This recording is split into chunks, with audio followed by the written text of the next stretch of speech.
В связи с увеличением потребления электроэнергии и повышением нагрузок на электросети, оперативный штаб столичной администрации по борьбе с незаконной добычей криптовалюты продолжил свою работу. С учетом того, что нагрузки выросли, потребность выросла, надо будет возобновить работу. Отчасти со стороны Энергонадзора и Управления внутренних дел совместно с нашим МУПом СУЭС проводились работы, они не останавливались.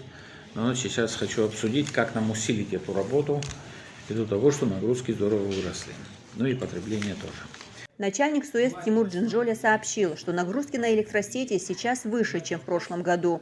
Больше всего нагрузок в микрорайонах Маяк, Вием и Турбаза, где много частных домовладений. Весь сегодня существующий работающий майнинг – это все частные домовладения и квартиры. Потому что ни раз, ни два, ни три, постоянно мы обследуем все наши промышленные объекты, заброшенные и не заброшенные.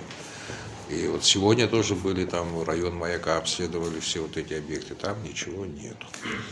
Большое количество суммарно. Получается то, что у людей стоят в домах.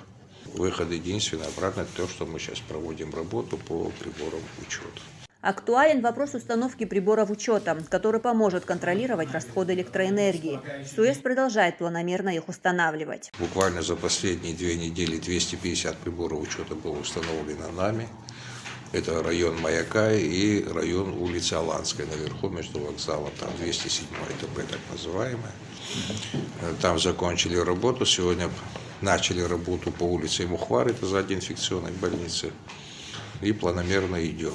Руководитель Энергосбыта и начальник СУЭС рассказали, что оплата за электроэнергию в январе была минимальной. Собрано всего 10 миллионов рублей. Но бюджетные и хозрасчетные организации пока не перечислили деньги. Но тем не менее, все, где у нас сейчас позволили наши приборы учета, все их потребления села на их лицевой счет, было зафиксировано.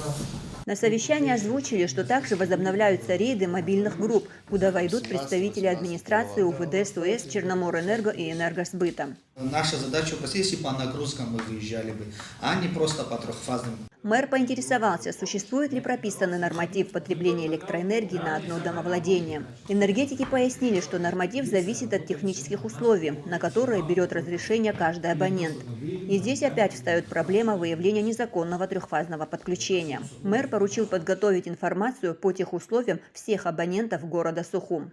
Группу к вечеру, чтобы у меня списки были, Леон Иванович, проконтролируешь. Милиция работает сегодня у нас по тем сигналам, которые поступают. Или то, что мы выявим, моментально будем отрабатывать вместе с ситуацией. Леон Иванович утром говорит, где нагрузки. Где нагрузки.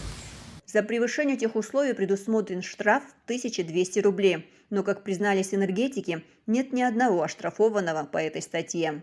Амрамич Балексия Гухаба, пресс-служба администрации города Сухум.